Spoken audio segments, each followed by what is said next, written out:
Hey there. Today we're going to talk about fear. More specifically, the fear of becoming a homeowner.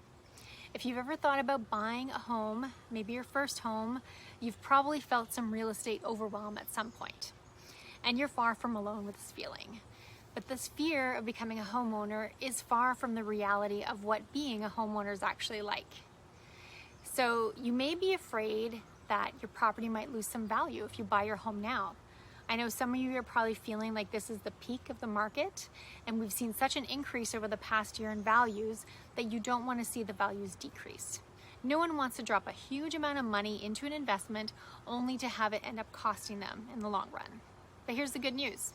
Property values almost always increase over time. Why? Well, the population, the economy, and the cities are always continuing to grow and develop.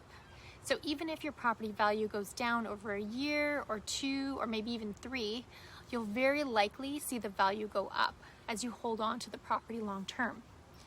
And if you buy a home in an area that's not so hot right now, a lot can change in 5 to 10 years. Right now we're seeing more rural properties get more love than ever before. When we bought our first home, it was in what's known as more of an up-and-coming area.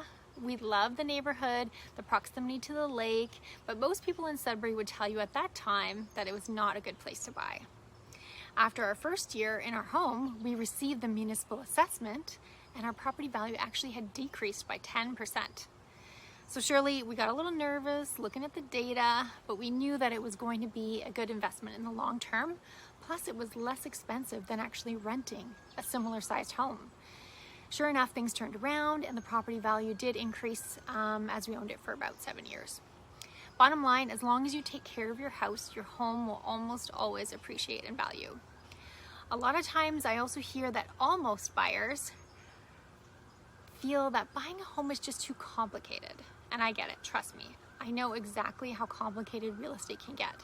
But that's why you have a real estate agent as a buyer, to help you through this process. Now I have a funny story to share with you. Today I was talking to one of my buyer clients and he told me that he has me saved in his phone as Tanya Calm Agent. And he said this is because I keep him calm during the craziness of the process. And I'll take this as one of the greatest compliments that a client can give me. Just to know that I can give them that calming and alleviate some of that stress is really rewarding to me. So I'm sure a lot of you will agree that so many of my realtor colleagues share this calming effect. So I encourage you to call a local realtor, talk about your fears, and they'll help you navigate the home buying process.